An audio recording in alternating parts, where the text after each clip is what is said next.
We're back, we're good, we're bad. We're back, we're bad, we're bodacious. I don't know. This is going to be good. The guitar, the neck is in, everything's sorted. It is just slightly flexible. Do you know what? I say it's just slightly flexible. It's flexible if you take this side into consideration. But actually, watch it snap off in my hands. The main body section isn't flexing. The neck is quite solid. However, we are putting in a bunch more rods, and I have pulled out the stainless steel of awesomeness and I'm going to put a couple through in there. There's some painting, there's some oiling. The neck is currently unoiled. There's some cutting, some grinding, some sanding, probably a little bit of crying in the corner, rocking, you know. But the most important thing is to get to a point where we're putting the hardware on so that we can see what happens when the neck goes under tension.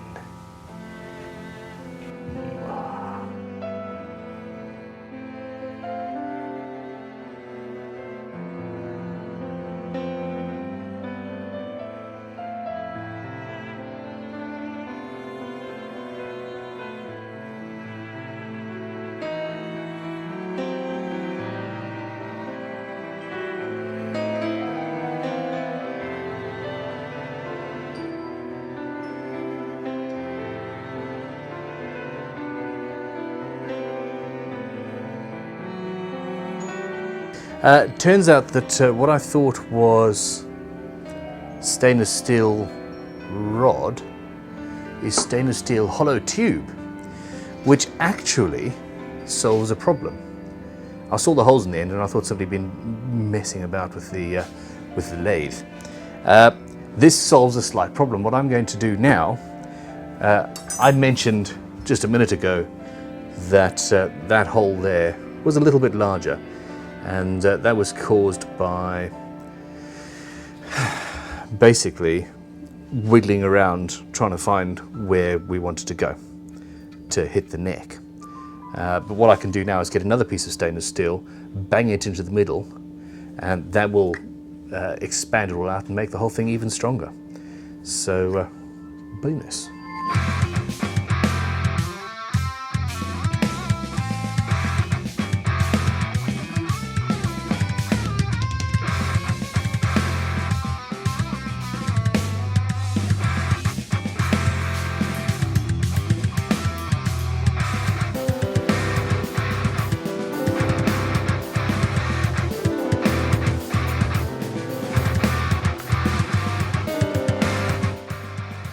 Suddenly, we have no movement.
Throughout this series, people have said that I need to worry about galvanic corrosion.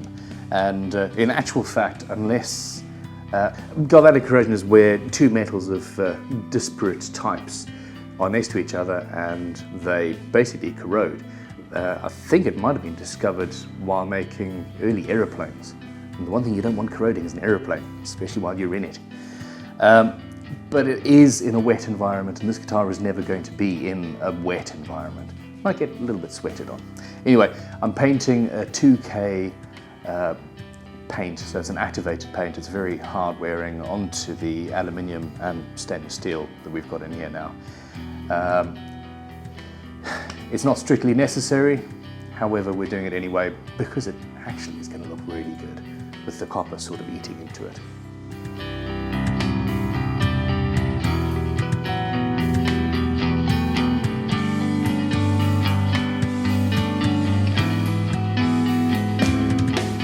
Copper leaf, not quite, copper paint. I've got this paint here. It is Metal Effects oxidizing copper paint. I'm going to paint the ends of the now black rods a little bit so it looks like the copper is eating away at the black, and let that cure and then come back tomorrow and we're going to leaf that with copper. This guitar has now evolved way past the point where I can call it a raw series. It is basically a raw series custom shop, and the amount of hands-on luthier work that's gone into it is far beyond what we can justify charging the sort of raw series price, which is about £1,400 odd.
This guitar is stable. It feels like a guitar, and that is pretty mind-blowing.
Welcome to the end. The end. It's done. We're done. This instrument, I sound slightly manic.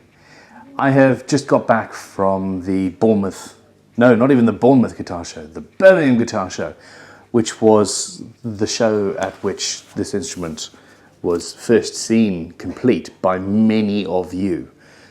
Literally in the first hour, at least 20 people took it off the wall. I moved it from where it was, so it was easier to access because so many people wanted this guitar to be taken down. So we still have the hang tags and stuff on. It's stable. It's in tune. You are going to get a full, proper demo sometime soon. The whole thing rhymed, didn't it? Okay, now, well, you've just watched this entire process. It's a crazy guitar. It was an idea. I found this piece of wood well over a year ago now, and it was a much larger plank, and I got an entire guitar out of this section, and it was okay and fine and stable. And I kept on looking at this section, thinking, you know what, I could do one there, and everybody else said no, just no. How are you going to put the pickups in? And in the end, I did it. We filmed it, and as is often the way, people love this instrument so much, it is so different that we're going to have it as a standard model within the Raw series. And I'm now out hunting for pieces of yew with interesting live edges and things so that we can carry on and make more. So yeah, check out crimsonguitars.com for a list of dealers and ask them for I think we're calling it the copper-rodded Raw series descendant. But anyway, yeah, putting the pickup in was fun. On this one, the pickup actually sits on a little nubbin of wood that is coming from this side. This one, there was nowhere to put it, so I've direct mounted it to a piece of ebony that was cut to fit directly underneath where the pickup should be. I was worried about the neck. I really was worried about the neck stability. But, in the end, 2 stainless steel rods there, 2 stainless steel rods there, coupled with a glue joint on a finger of wood. So we've had fingers of wood and nubbins of wood so far. Stable, strong, sorted. The whole instrument, it's an instrument. It's together. And it's playable. When I just put it together just now in the video time, i.e. 2 or 3 days ago, I had actually shorted out one of the leaves of the 3-way switch on one of the pieces of stainless steel going through, but twisted that through and the whole guitar's working. It's just pretty awesome. I can't really say anything else, so I'm not going to. Thank you very much for watching this series. It was not planned. It was a throwaway video that started it and got something like 150,000 views on the first weekend, and meaning we had to film the whole thing. But thank you for watching. Thank you for sharing with all your friends and subscribing and clicking like and all that goodness. This is the final instrument. This is the penultimate video. There will be a proper demo coming soon, where you can actually hear what it is. And it does not, no matter what you think, destroy the thought or the idea of tone wood. Just because the bulk of the guitar is only this 2/3 of yew, the yew itself is still really solid. It's essentially the same as having a normal-sized body out of alder, for example. It's the same amount of density, the same amount of ringing. Not that I'm a die-hard tone wood fan. I think that it has a lot less of an effect than most people would think, and some people would like to believe. But it does do something. I think that's undeniable. Anyhow, I can't believe I've gone off talking about tone wood again. This is the guitar. It is still available to buy, actually, if you get in there soon. This is available at guitargalleries.co.uk. They had ordered this before it was even built. And if that is gone, if they don't have it in stock anymore, which is probably going to be the case, then come to crimsonguitars.com or to one of our dealers and ask for one, and we'll go from there. Thanks for watching. See you soon.